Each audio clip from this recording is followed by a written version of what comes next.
अरे मुझे ढंग से उछलने दो, मैं सरे आम तोड़ लूंगी। तुम बस मुझे मेरा काम करने दो। मुझे उछल के आम तोड़ना अच्छा लगता है। तभी उसने कहा, तोड़ लो, तुमको जितना आम तोड़ना है। मैं कुछ नहीं बोलूंगा। और मैं रात भर उछल उछल के सरे आम पेड़ से तोड़ लिए। इतने में मेरा पैर फिसल जाता है और मैं उसके केले के पेड़ में लटक जाती हूँ और मेरी जान बच जाती। दोस्तों, स्टोरी में आगे बढ़ने से पहले मैं आपसे बताना चाहती हूँ कि मुझे आपके सपोर्ट की ज़रूरत है।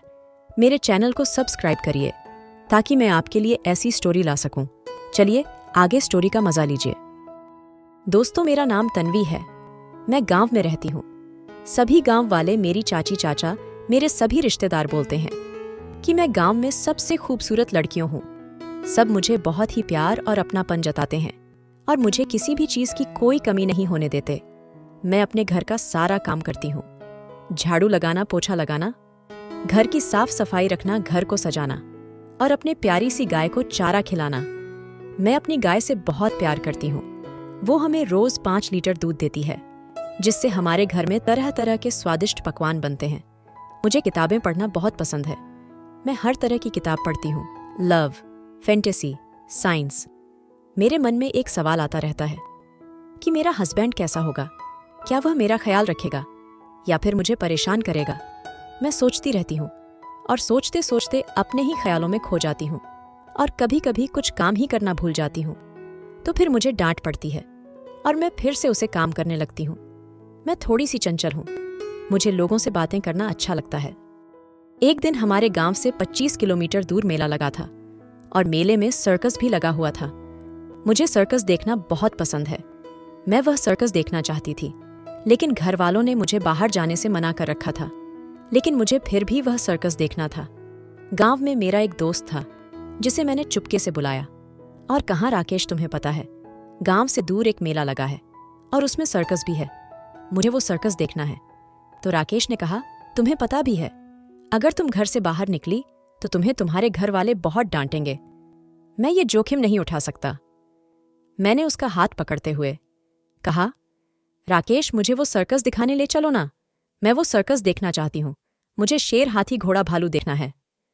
राकेश थोड़ा सोचा और फिर उसने कहा, ठीक है, आज रात जब सब लोग सो जाएं, तब हम चुपके से मेरी मोटरसाइकिल से वो मेला देखने चलेंगे।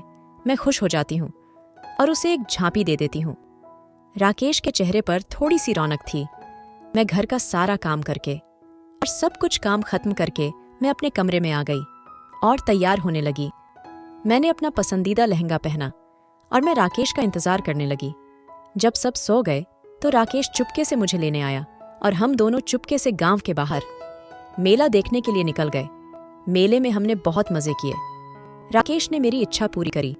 मैं बहुत खुश थी। हमने वहां पर पानी पूरी खाई और बहुत सी नई नई चीजें देखी और खरीदी। मैंने राकेश के लिए एक प्यारा सा शर्ट खरीदा जो उस पे बहुत प्यारा लग रहा था।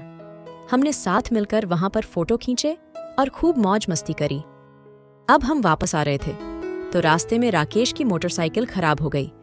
अचानक बहुत तेज हवा चलने लगी। पास में एक झोपड़ी थी। हम दोनों जाकर उसमें बैठ गए। राकेश गाड़ी सही करने लगा, लेकिन कुछ देर बाद बारिश होने लगी, बहुत तेज बारिश। मौसम अब पहले से ठंडा हो चुका था। मैं थोड़ा सा डर रही थी कि इतनी तेज बारिश हो रही है, अब मैं घर कैसे पहुंचूंगी। राकेश ने कहा, तुम परेशान मत हो, मैं तुम्हें समय से घर पहुंचा दूंगा। राकेश की बात सुनकर मेरी जान में जान आई। मुझे और राकेश को ठंडी लगने लगी। राकेश ने फिर आग जलाई। लकड़ियां कम थीं, तो आज ज्यादा देर नहीं चली। थोड़ी देर बाद आग बुझ गई, लेकिन ठंड तब भी लग रही थी। राकेश ने मुझे प्यार से देखा और कहा, तन्वी, तुम बहुत ही खूबसूरत हो। मैं थोड़ा सा मुस्कुराई और बोला, अच्छा राकेश, तुम मुझे आज ऐसा क्यों बोल रहे हो। राकेश ने कहा, बस ऐसे ही। मैंने कहा, जो तुम्हारे दिल में है वो कह क्यों नहीं देते। राकेश थोड़ा सा शर्मा गया। थोड़ी देर बाद हमें भूख लगने लगी। मैंने राकेश से कहा, राकेश, मुझे भूख लग रही है, मुझे आम खाने हैं। थोड़ी दूर पर आम की बाग थी। राकेश ने कहा, अभी तो बारिश बहुत तेज हो रही है। मैंने कहा, लेकिन मुझे भूख लग रही है। तो राकेश ने कहा, चलो बारिश में ही चलते हैं और आम तोड़ कर लाते हैं। हम दोनों बारिश में ही आम तोड़ने के लिए उसे बाग में गए और मैं वहां पर उछल उछल के कई सारे आम तोड़ लिए और फिर से हम वापस झोपड़ी में आ गए। जब मैं आम तोड़ रही थी तो राकेश मुझे बहुत परेशान कर रहा था और मुझे ढंग से आम नहीं तोड़ने दे रहा था। फिर राकेश ने कहा, ठीक है, मैं तुम्हें कुछ नहीं बोलूंगा, तुम्हें जो करना है करो। हमारे पास बहुत सारे आम हो गए थे, उनमें से मैं अचार बन सकती थी और अपनी भूख मिटा सकती थी। हम दोनों पूरा भीग चुके थे। अब हमें पहले से और भी ज्यादा ठंड लगने लगी थी। राकेश मेरे और करीब आ गया था। अचानक राकेश का हाथ मेरी गुलाबी कली से छू जाता है और उसी वक्त कस के बिजली कड़क जाती है। मैं डर से राकेश को कस के गले लगा लेती हूँ। उसका ठंडा इतना सख्त होता है कि वह सीधा उसे गुलाबी कली में चला जाता है। फिर बारिश रुकने तक हमारी कुटाई चलती रहती है। अब बारिश रुक गई थी। रात के 2 बज रहे थे। मैंने राकेश से कहा कि अब हमें यहाँ से चलना चाहिए, बारिश रुक चुकी है। हम दोनों वहां से निकलने लगते हैं कि तभी हम देखते हैं कि हमारे सामने कुछ लोग खड़े होते हैं और हमसे पूछते हैं कि तुम दोनों कौन हो और यहाँ पर क्या कर रहे हो। मैं डर जाती हूँ। राकेश कहता है कि हम यही पास के गांव में रहते हैं। बारिश हो रही थी, तभी हम यहाँ पर रुक गए थे। वो लोग हमें अजीब तरह से देख रहे थे। मुझे तो लग रहा था कि जैसे वो लोग चोर या बदमाश हैं। तभी उनमें से एक आदमी ने कहा कि इन दोनों को पकड़ लो। मैं थोड़ा सा डर गई। राकेश ने कहा कि आप हमें पकड़ना क्यों चाहते हैं? तो उस आदमी ने कहा, हम चोर हैं, चोरी करना हमारा पेशा है। तुम्हारे पास जो कुछ भी है वो हमें दे दो, वरना हम तुम्हें अपने साथ ले जाएंगे। राकेश ने हिम्मत दिखाई और पास पड़े हुए डंडे से उन चोरी की जोरों की पिटाई करने लगा। राकेश की हिम्मत देखकर कि मुझ में भी हिम्मत आ गई और मैंने भी उन चोरों की खूब पिटाई करी और उन्हें पीट पीट के वहां से भगा दिया। मैंने फिर राकेश से कहा, राकेश, आज तुमने जो साहस दिखाया है मैं उसे हमेशा याद रखूंगी। तुमने मेरे डर को खत्म किया और मुझे एक बहादुर लड़की बनाया।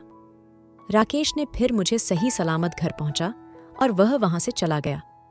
दोस्तों, अपने आप इस कहानी से सीख सकते हैं कि स्थिति कैसे भी क्यों ना हो, हमें निडर होकर उससे सामना करना चाहिए और एक अच्छा इंसान बनना चाहिए। हमारे लिए सिखाना बहुत जरूरी है कि किसी भी परिस्थिति में अपने मन को शांत रखकर कैसे उस स्थिति का सामना किया जाए। दोस्तों, ऐसी और रोमांटिक स्टोरी सुनने के लिए आपकी तन्वी चैनल को सब्सक्राइब करें, बेल आइकन को प्रेस करें। लेटेस्ट अपडेट्स के लिए धन्यवाद।